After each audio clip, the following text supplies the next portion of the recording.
My husband and I used to flip houses.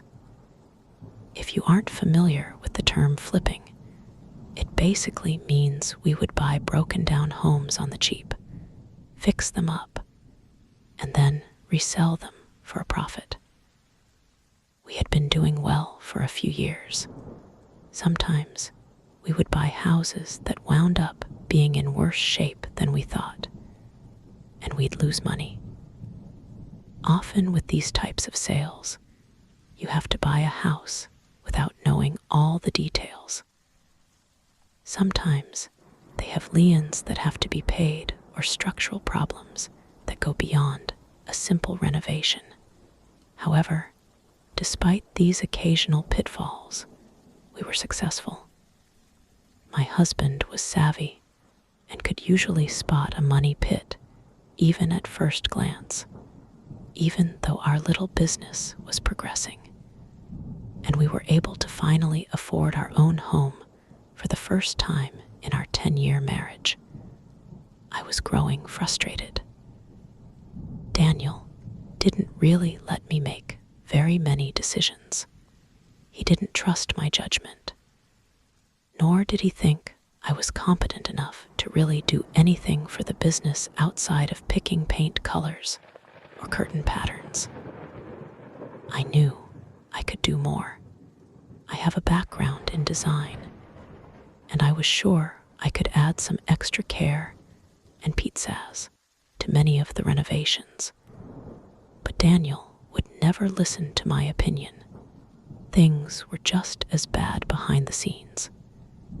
Technically, we were partners in the business, as well as husband and wife, but I had little say in how things were managed. I had no control over expenses, what houses we chose to buy, selling prices, or really anything.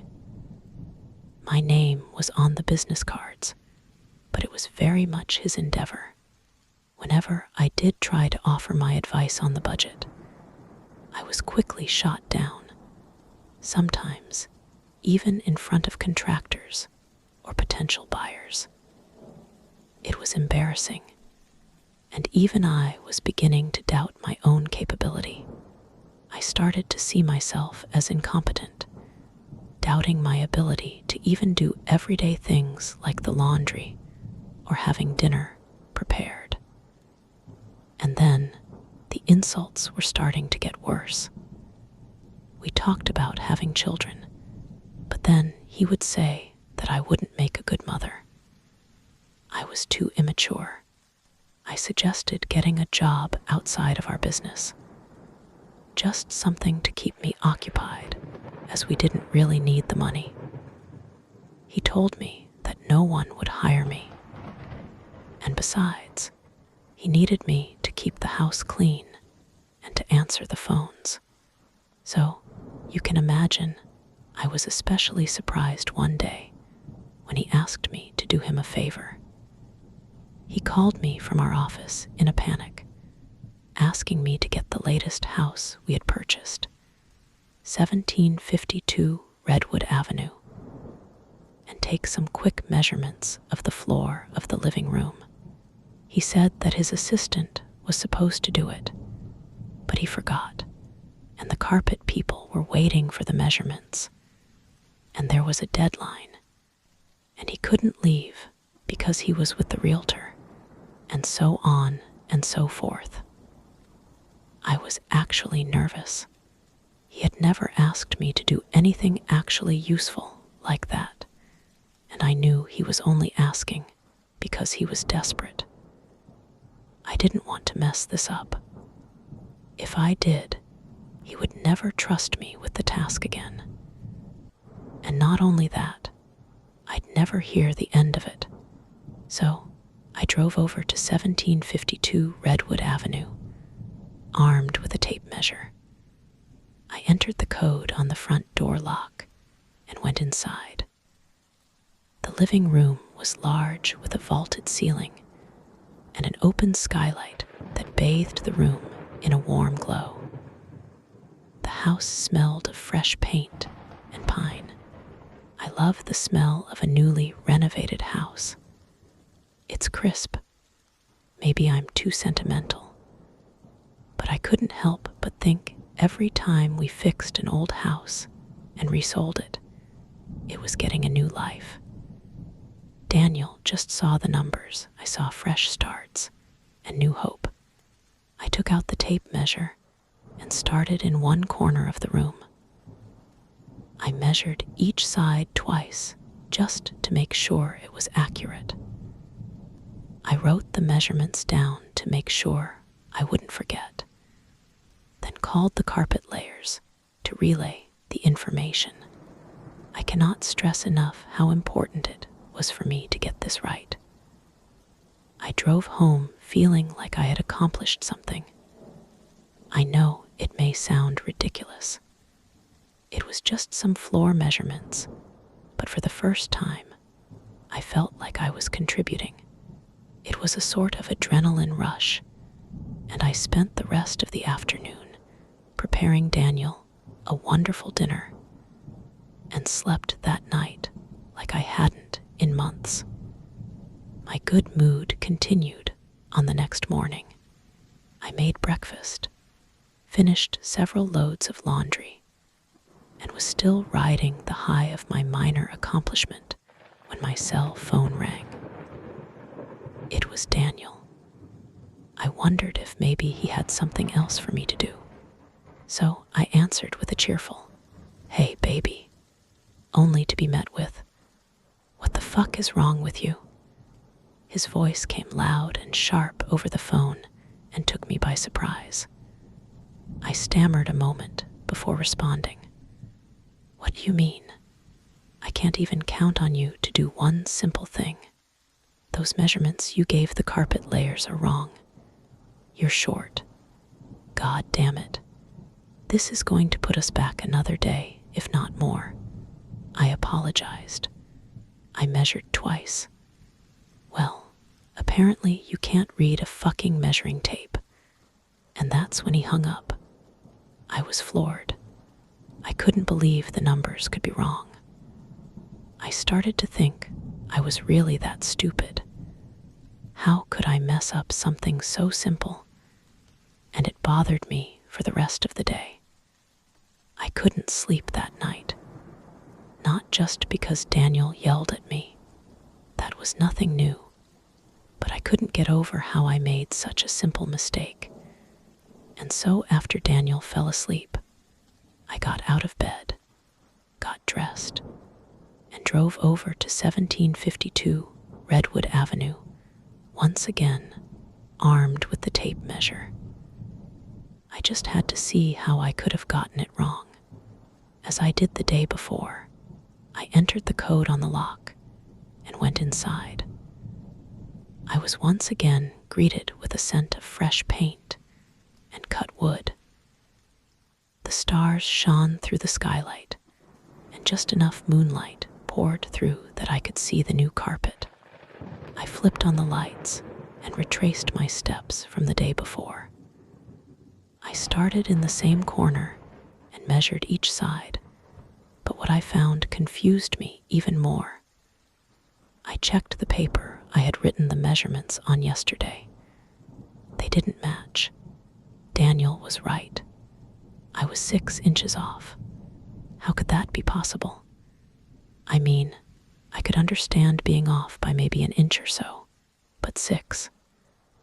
I measured again, wondering if maybe my anxiety was playing tricks on me.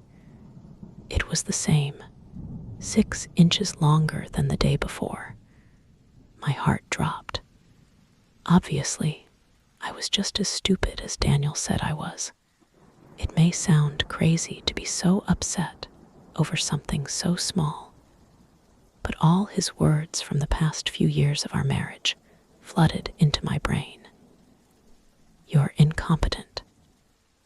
No one will hire you, and you're lucky to have me to take care of you, because you would never be able to take care of yourself. I sat in the middle of the empty living room of floor, 1752 Redwood Avenue, and I cried. I hate to admit it, but I wept like a little baby. And if Daniel had seen this display, That's what he certainly would have called me. After I composed myself, I got up and wiped the tears from my swollen face. You're such an ugly crier. It was getting late. If Daniel woke up and saw that I was gone, he'd be livid. Even so, I couldn't quite go home yet. I decided to walk around the house a little while. I had toured it before with Daniel, just before we bought it. But now, I could take my time. I looked up at the skylight and saw the stars blinking through the black rectangle in the ceiling. It was lovely. Whoever bought this house would be lucky having that to look up to every night. And that was when I noticed something else that was fairly odd. The skylight somehow seemed bigger, wider. At first, I thought it was just a difference in the lighting. I'd never seen it at night before, and I'm not sure why, but out of curiosity, I went to the kitchen where we had left the stack of pamphlets advertising the house. On it were pictures we had taken of some of the house's nicest features, including the skylight. I flipped through one pamphlet to find the photo of the skylight. I couldn't be sure, but it definitely looked smaller by just maybe 5 or 6 inches, but smaller, thinner. I took the pamphlet back into the living room and held the photo in the air up toward the skylight to do a back-to-back comparison. And it was unmistakable. The skylight in the photo was a different size. I wondered if maybe the graphic designer had manipulated the photo's dimensions to fit it into the pamphlet. I mean, that had to be it. That's the only explanation that made sense. Yet, somehow, it just didn't satisfy me. With the pamphlet in hand, I decided to check out the rest of the house. There were no photos of the kitchen in the pamphlet, since it wasn't completed yet before the photos were taken. So, I went upstairs to the master bedroom. Daniel and his contractors had put a lot of work into that room, opening up the wall with French doors that would open up into a back patio, installing an ornate chandelier that would someday hang over someone's bed, and enlarging the master bathroom, and fitting it with all new plumbing and fixtures, and a brand new shower with multiple faucets. Also, in one nook of the room, Daniel had installed custom shelves made to sit in the recess of the wall. It was a beautiful room after it was all said and done. I compared the room to its photos in the pamphlet. Everything looked the same. The brand new shelves, the chandelier, the new French doors. Everything seemed to match. I was beginning to feel stupid again. Just what exactly was I trying to prove? A house can't spontaneously change its size. I above all people knew that would take weeks of demolition and reconstruction. I turned to go back into the hallway. I flipped off the light, and as I took my first step across the threshold, I heard a crash behind me. I knew that sound. It was the sound of wooden planks knocking against each other. I heard it all the time through all the construction and carpentry that went into renovating these houses. I flipped the light back on and turned around. The shelves, Daniel's custom shelves he had built especially for the recess in the wall, had fallen down. I approached the stack of planks on the floor to examine what could have caused them to fall. I never touched them, and my first thought was that Daniel was going to blame me. But I knew I could fix it. They were just simple planks that fitted onto slats in the wall. All I had to do was put them back, I could do this. I picked up one of the planks and tried to place it back on the slat. It fell again. I tried once more, and that's when I realized the problem. The plank was too short. It wouldn't reach all the way across, and a chill ran through me. That was just simply not possible. Just a moment ago, the planks fit perfectly. They were specifically measured and cut for this space. Just a moment ago, they fit flush with the sides of the recess. And now, well, now they were too short. It was as if the wall had expanded. I dropped the wooden plank and made straight for the door. But what I discovered was even more jarring.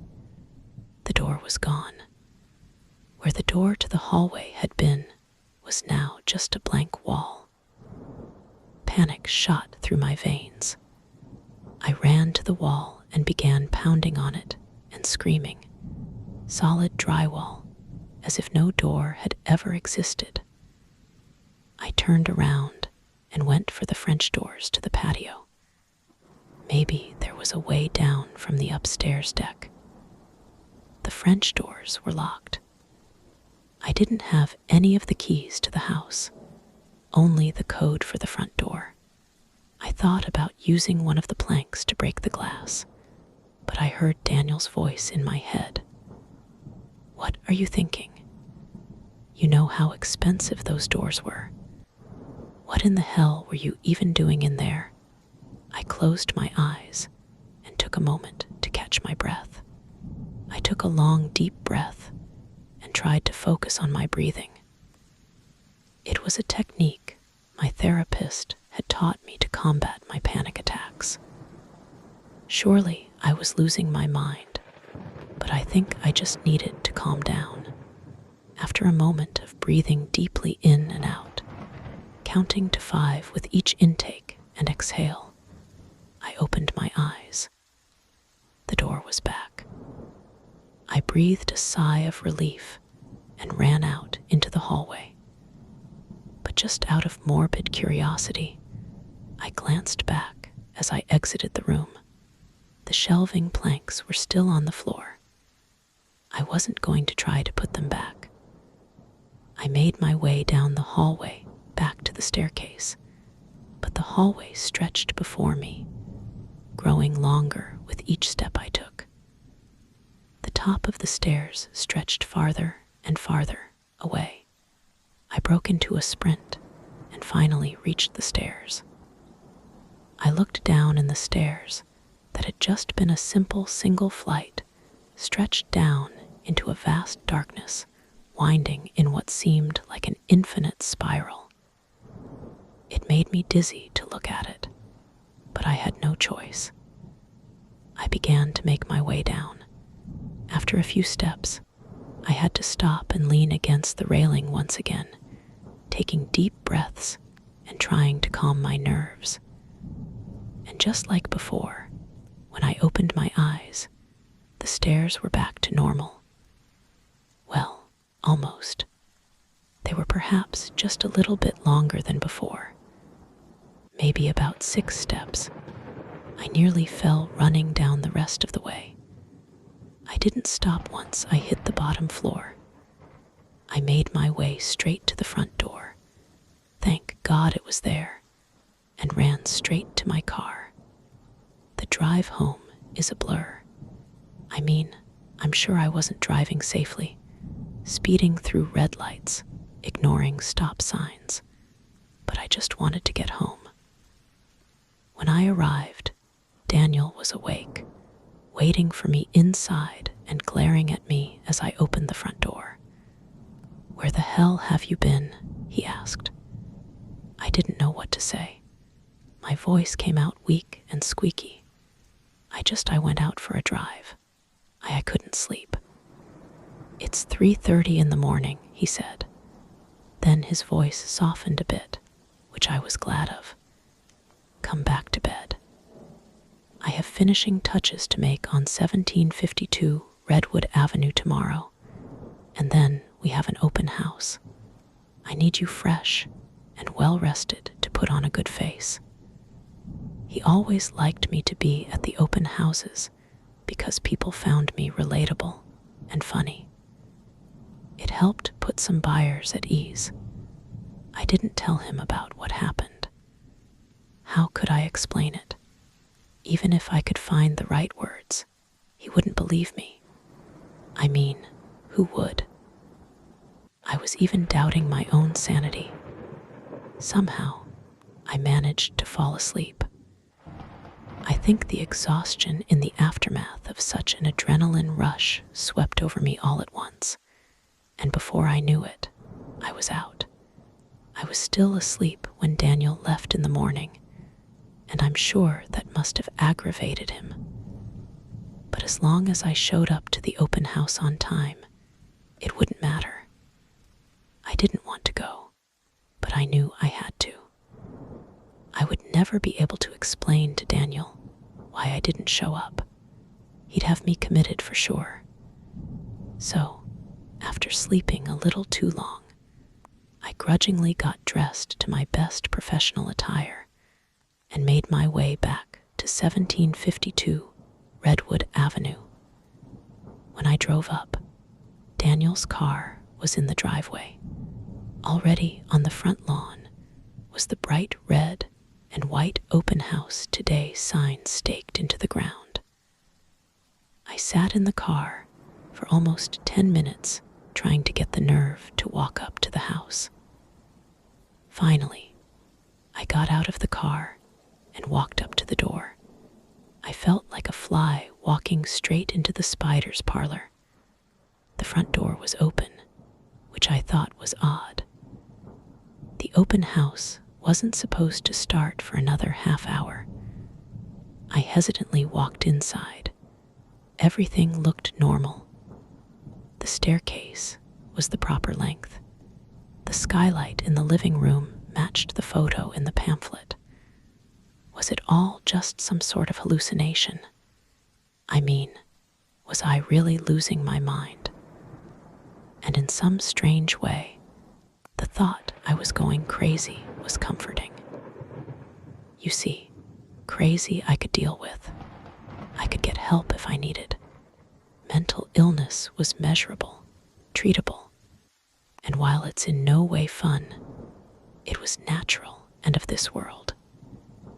If I wasn't crazy, then that meant there were things happening in this house that went far beyond the natural. And that was something I couldn't deal with. I looked around for Daniel. His briefcase was on the kitchen counter with his car keys laying beside it. I didn't really want to go exploring through the house, but I needed to find him. I didn't want to be alone in there. I checked every room upstairs and down. When I got to the master bedroom, I saw the shelves were back on the slats, just as they should be. I checked the backyard in the garage. No, Daniel. It was getting closer to the time for the open house. He surely wouldn't be late for that. And besides, his car was outside. There was no way he could have gone anywhere. But I was growing nervous. Not just because I couldn't find Daniel, but also because if he didn't show, I would have to handle the open house by myself. I had never done that before. What if I was asked a question about the house that I didn't know the answer to? What if someone made an offer? I didn't know what the next step would be.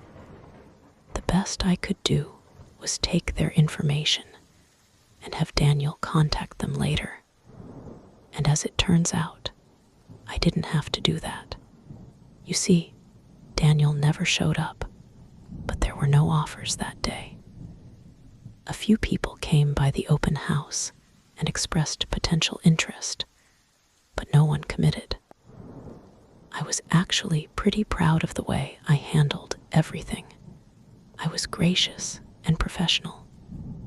And honestly, the more I talked about the house to potential buyers, the more it began to grow on me. My fear of the place began to subside. I decided that the events of the night before had just been some kind of episode on my part.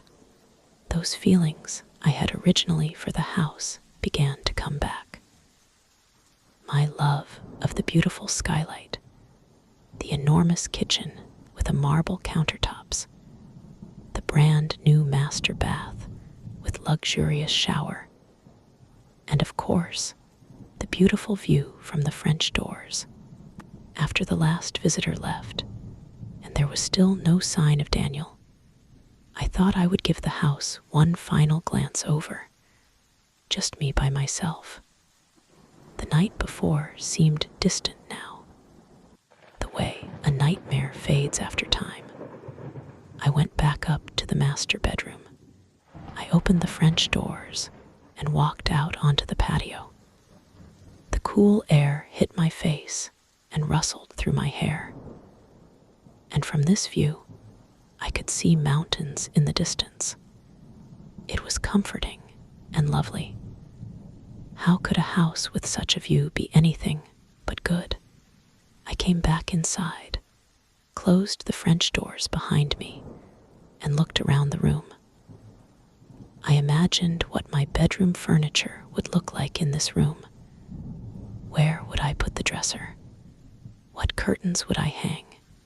I was lost in this fantasy when I heard a knocking and the muffled sound of Daniel's voice. I went to the bedroom door, opened it, and said, "Finally, where have you?" I stopped. There was no one in the hallway. I heard the knocking again and again. Daniel's voice was muffled, as though behind heavy doors.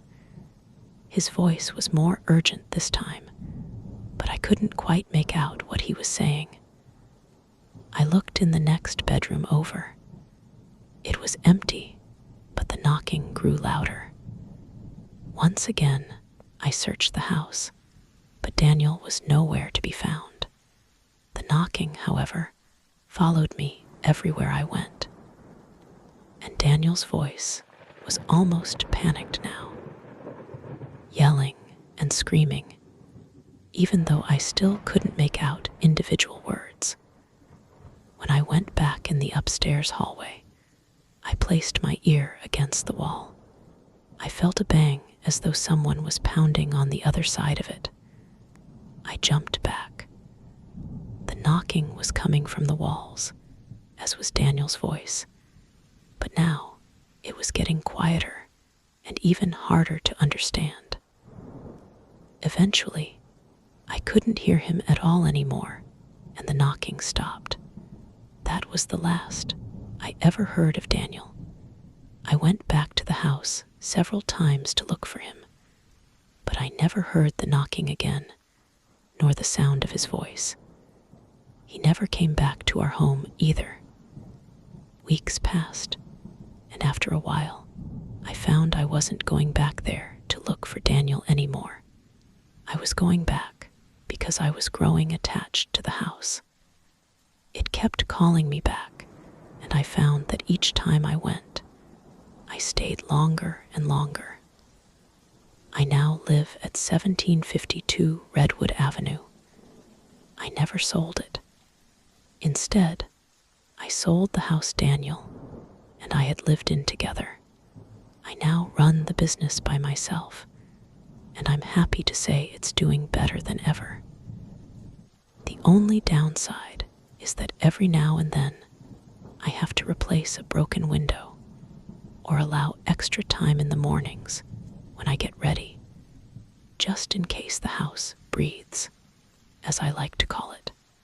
Sometimes it takes me a half an hour just to get down the stairs. Sometimes the doors change places. But now I know the house will never harm me, not as long as I keep it fed